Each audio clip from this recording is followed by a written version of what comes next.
My dear brethren and sisters in Islam, I salute you once again with the divine Islamic formula. Assalamu alaikum wa rahmatullahi wa barakatuh. We sincerely thank Allah subhanahu wa ta'ala for the blessing of seeing another day. Today being Friday, the 18th day of Rabi Thani, the fourth month of the Islamic calendar, 1447 years after the hijrah of our noble messenger. May the peace, salutations, and benedictions of Allah be upon him. The 10th day of October 2025 of the Gregorian calendar, we ask Allah subhanahu wa ta'ala to accept all our good deeds and forgive all our shortcomings and transgressions. Oh Allah, we ask you for peace in this life, peace during our death, peace in our graves, and peace in the hereafter. My dear brethren in Islam, today's khutbah is a continuation of our previous sermons regarding some of the attributes and qualities that attract Allah's wrath and Allah's cause and his messenger.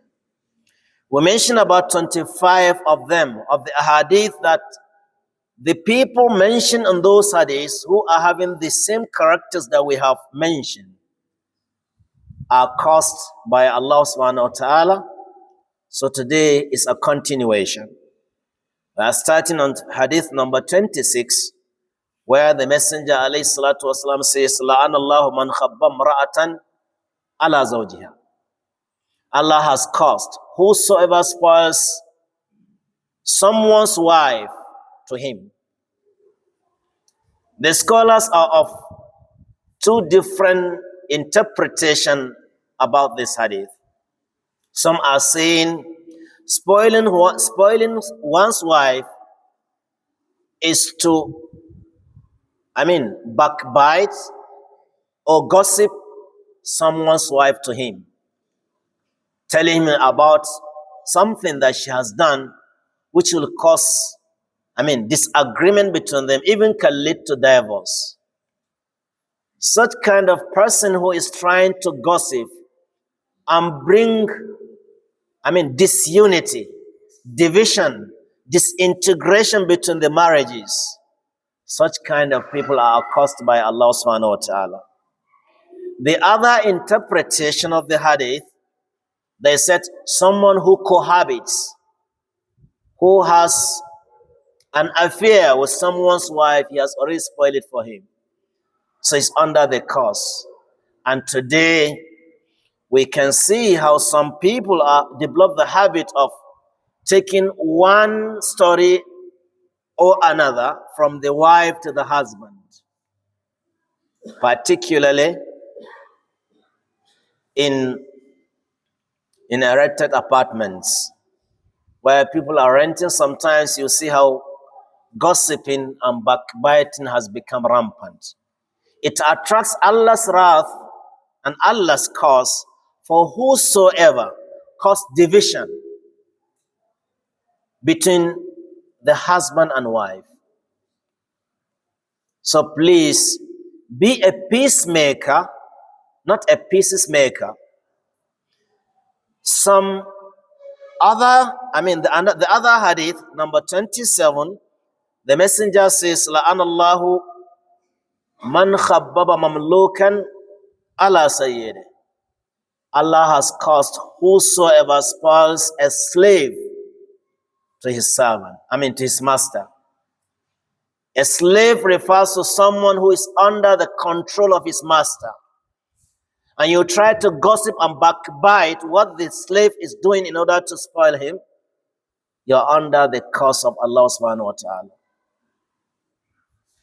Not only a slave, today, drivers, security men, the cooks, the people who are, taking care of other chaos in the houses, they are there to serve their masters. And if you cause any disunity, between them, then you are cursed. Please try to be a peacemaker, not a gossiper, not a backbiter. The hadith number 28, the messenger says, لَأَنَ اللَّهُ مَنْ أَشَارَ إِلَىٰ أَخِيهِ بِحَدِيدٍ. Allah has caused whosoever points an iron or an arm to his brother. You get a knife, you are pointing it to your brother, or a sword, talk less of a gun. But today you can see these kidnappers, how they are pointing guns to their victims. You are chained and shackled, and another person standing on your head with a gun, terrifying you. I mean, putting fear, infringing fear into you.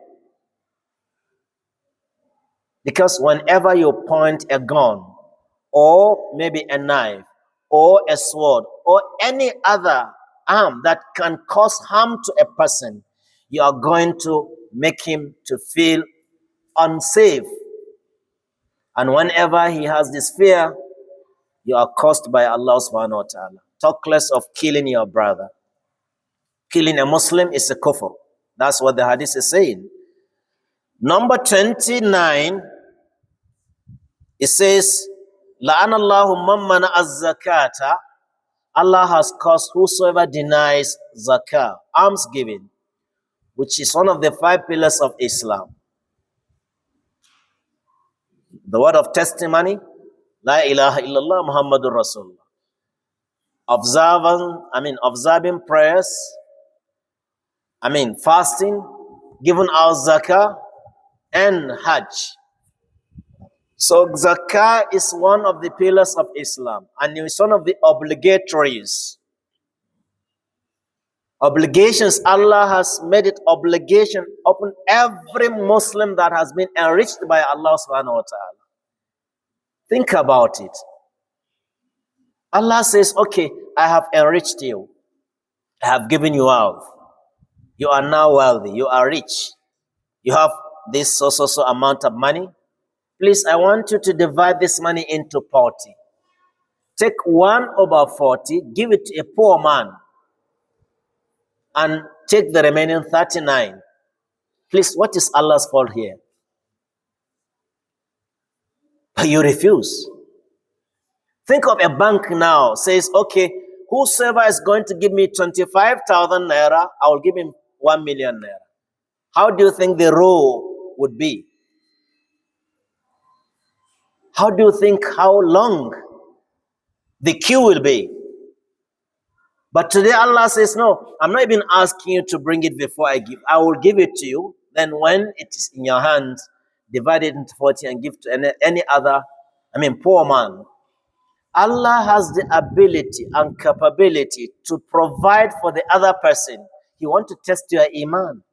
If Allah wills, He could have made you the poor man and made him what? The rich man. But Allah is testing your iman. So zakah is obligatory. Almsgiving is obligatory. Therefore, if you refuse, you deny zakah, then you are cursed by Allah. خُذْ مِنْ أَمْوَالٍ صَدَقَةً تُطَهِّرُهُمْ وَتُزَكِّيهِمْ بِهَا وَصَلِّ عَلَيْهِمْ إِنَّ صَلَاتَكَ سَكَنٌ لَهُمْ. And Allah mentioned the categories of people that will be given the zakah in Surah Tawbah, chapter 9, verse 60. These are the different categories of people that you can give zakah. Someone came, he said, Wallah, I don't know whom to give zakah. I said, in Nigeria?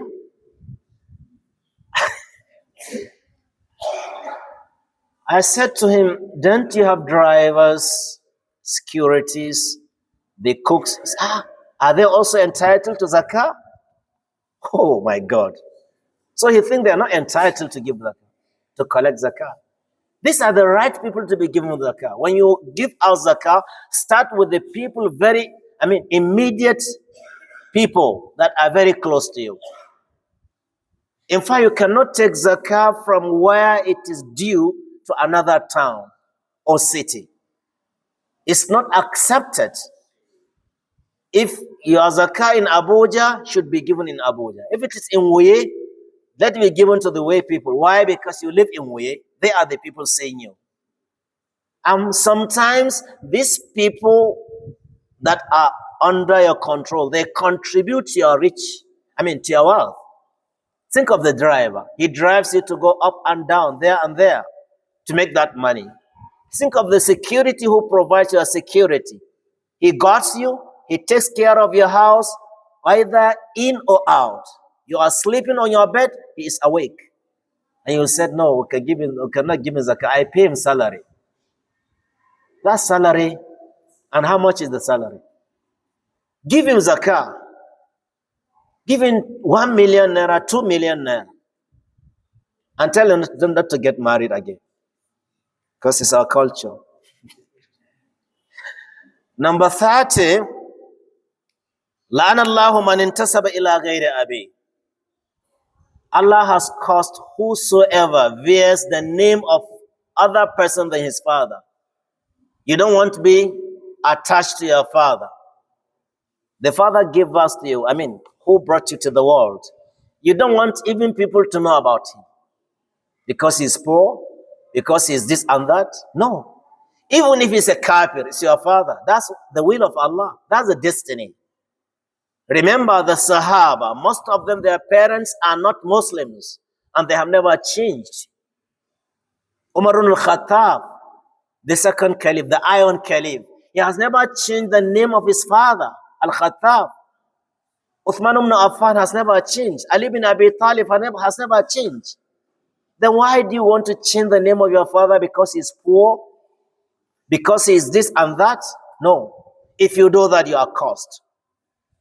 Your father is your father. Whether you like it or not, you cannot change it. In fact, these are some of the things that you cannot change. Your parents cannot be changed. You can change a wife, you can change a car, you can change a house, but never can you change your parents.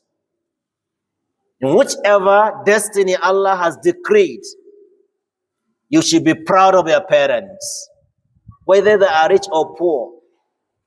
Regardless of whatever status they have, you have to bear their name. Call them with the names of their parents. So don't change the name, the second name, the surname should be that of your father, not any other person. It's haram. It attracts the wrath of Allah and the curse of Allah by changing the name of your parents. How can you change the name of your father? Even if he doesn't care about you, even if he did not do anything, he is still your father. You cannot change him. Number 31, لَعَنَ اللَّهُ مَنْ كَوَى دَابَّةً فِي وَجْهِهَا. Allah has caused whosoever, put a mark on the face, using a fire to mark the face of an animal, being a donkey or whatever. In the villages, that's the culture. They will always use an iron, put it in the fire until when it is hot, red, and they will put it on the animal. It is haram. It attracts the curse of Allah subhanahu wa ta'ala. No one punishes with the fire except the Lord of fire, and that is Allah. Number 32 says, لَعَنَ اللَّهُ الشَّافِعُ وَالْمُشَفَّعَ فِي حَدٍّ مِّنْ حُدُودِ اللَّهِ. That Allah has caused whosoever intervene, and the one whom intervention was made for, in one of the capital punishments of Allah. If someone commits a sin that deserves to be, deserve a specific punishment, either stealing, either zina, or whatever, you cannot intervene. It is haram. It attracts the curse of Allah. And that is Nigerianism. In Nigeria, whatever you do, you have someone that can intervene. If you see a punishment melted on a person, then he has nobody. This connection issue, forget about them. I'm connected. You are connected to who? If you are connected to someone, then you are disconnected from Allah. Whenever you commit a sin, let the law take its stand. Yeah, let it do. That's the way to stop the crimes. During the time of the Messenger, alayhi salatu wasalam, a woman was caught stealing, and the Messenger gave order. Her hand should be amputated, and she belongs to a noble family. They said, Al-Makhzumiyya, she belongs to our family, and they want cut off her hand? No. We can pay any amount if she's going to be spared. But who can go and Nigerianize the Messenger? Who can go and talk to the Messenger so that we can change it? We can pay. There is sort of Usama ibn Zaydin, which, yes, the most beloved of the Sahaba, the eyes of the Messenger. Say they went to Osama. Osama, you can see what is happening. They are going to amputate the hand of Makhzumiyya, and we want you to intervene. Talk to the Messenger. He hears you. He listens to you. Then Osama went on, and he went to the Messenger. When he went, he too, his instinct was telling him, Kai, is it right to talk to the Messenger? So when he came, the Messenger asked him, Ya Osama, what is wrong with you? What is happening? He said, Ya Rasulullah, Makhzumiyya. By mentioning the name, the Prophet understood where he was going. He said, Osama, are you going to intervene and stop one of the capital punishment of Allah?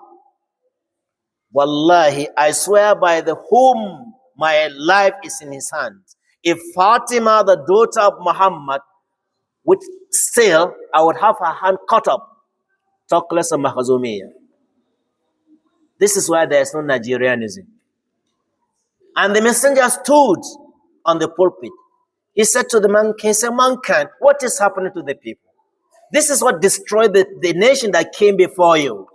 Whenever a poor man stole something, they'll cut off his hand.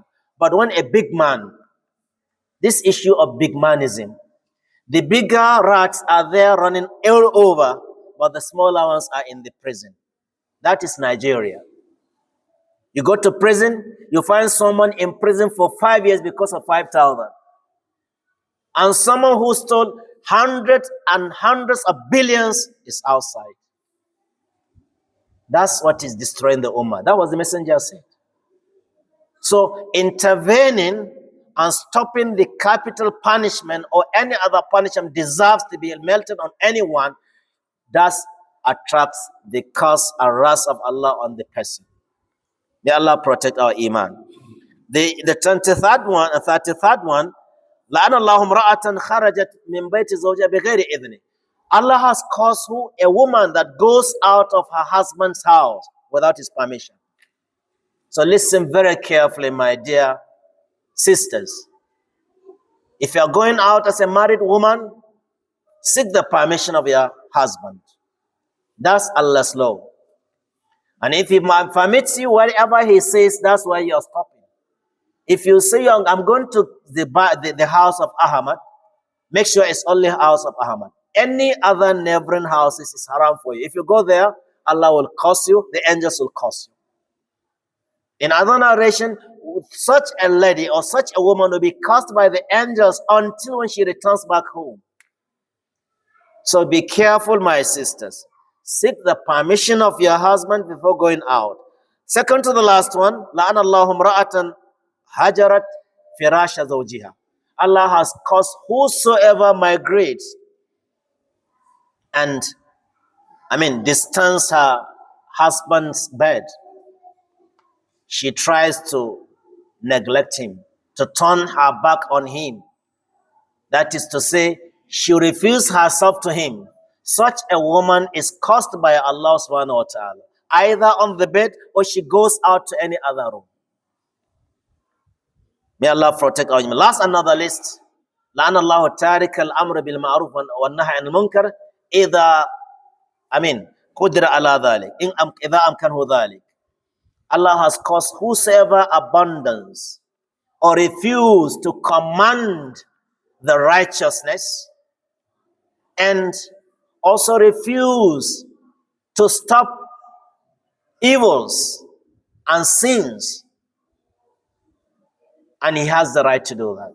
Remember, the hadith says, whenever you see an abomination, anything that is haram or is been, been stopped by Sharia says you should try to stop it, either by using your power, the sulta, the power of political power, or use the power of your tongue to talk. If you cannot do the two powers, you don't have the two powers, then use your heart.